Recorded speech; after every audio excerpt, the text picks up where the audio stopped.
Na capital, 3h21. No programa da Cíntia, dicas de saúde. Muito bem, como eu já comentei aqui com vocês, esse calor intenso acaba desencadeando, né, e agravando aí pessoas que têm problemas de enxaqueca, pessoas que sofrem com dor de cabeça. Para falar um pouquinho mais com a gente a respeito desse assunto, para nos dar mais detalhes, estamos na linha nesse momento com o doutor André Felício, ele que é neurologista. Boa tarde, doutor André. Boa tarde, um prazer falar aqui com vocês e seus ouvintes. Ô, doutor André, a gente aqui agradece a sua participação aqui no nosso programa, porque temos muitas amigas, muitos amigos nos ouvindo, que vêm sofrendo aí com dor de cabeça, e muitas pessoas que já sofrem normalmente porque têm enxaqueca. Então, eu queria perguntar, doutor André, em primeiro lugar, existe diferença da dor de cabeça e da enxaqueca? Ou os sintomas são os mesmos? Essa é uma pergunta importante e costuma ser uma dúvida das pessoas. Na verdade, dor de cabeça é um conjunto ou uma série de vários tipos de cefaleias. E enxaqueca nada mais é do que um desses tipos de dor de cabeça. Ou seja, quando o indivíduo com dor de cabeça, ele vai ao médico, um neurologista, por exemplo, ele fala que tem uma dor que pulsa, lateja, dá enjoo, a luz incomoda e o barulho, provavelmente essa dor de cabeça deve ser uma enxaqueca. Mas se essa dor de cabeça, por exemplo, tem outras características, por exemplo, é bilateral, tipo peso, pressão, e que não está associada a vômito, isso deve ser uma cefaleia tipo tensional. E por aí vai, a gente tem dezenas de tipos de dores de cabeça. E a enxaqueca é apenas um desses tipos de dor de cabeça. Ah, muito bem. Agora, é verdade que com esse calor intenso, a dor de cabeça e a enxaqueca, elas aumentam mais ainda, doutor?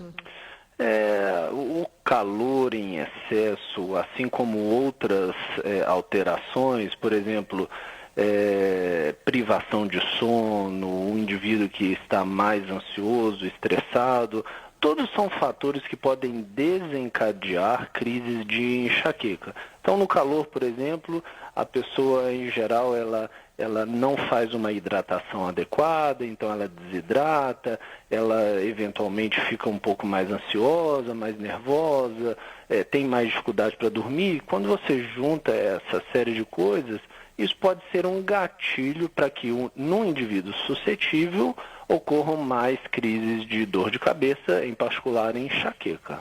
Muito bem. Outro dia, doutor, eu ouvi uma mãe dizendo que a sua filha, que a filhinha dela, que tem 6 anos, estava com enxaqueca.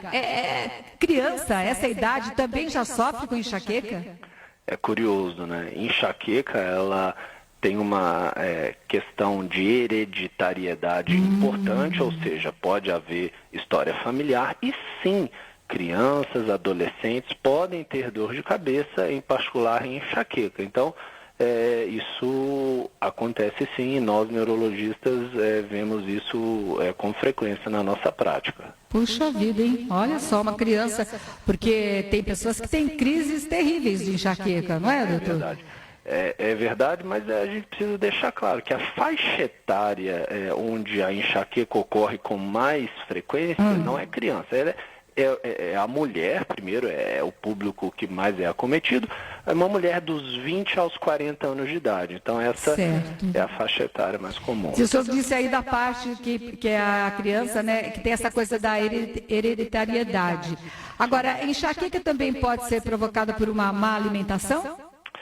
Ela pode ser desencadeada novamente por hábitos alimentares inadequados. Então, por exemplo, queijo amarelo, chocolate, molhos, condimentos, álcool, são fatores que podem, no indivíduo suscetível, desencadear crise de enxaqueca. Então, normalmente nós, médicos, como quando avaliamos um paciente com enxaqueca crônica, nós sempre orientamos essa mudança de hábitos alimentares. É claro que a gente tem que deixar uma mensagem de que uma alimentação que um enxaquecoso, por exemplo, vai comer, chocolate, não necessariamente vai ter o mesmo efeito para pessoas diferentes. Então, claro que isso tem variações, mas a dieta é importante ser observada, sim, como você bem mencionou. Muito bem, doutor André. Agora, a pessoa que sofre do problema da enxaqueca, se ela não se cuidar direito, essa enxaqueca pode vir a acarretar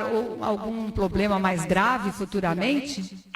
Existe um impacto que a gente não mede e que é muito relevante, que são as horas produtivas perdidas, ou seja, esses enxaquecosos crônicos que têm dor refratária ao tratamento e que não procuram uma orientação adequada, eles faltam ao trabalho, eles têm um desempenho produtivo pior. E, além disso, outras questões de natureza psicológica, por exemplo, eles mudam o humor, eles ficam mais ansiosos, eles têm dificuldade para dormir. Então, há toda uma questão que, às vezes, você não consegue medir, mas que tem um impacto muito grande. A enxaqueca, por si só, ela pode ser, sim, fator de risco para alguns problemas neurológicos, mas eu diria que o problema maior a longo prazo são essas horas produtivas perdidas e o impacto psicológico, o impacto no núcleo familiar desse indivíduo.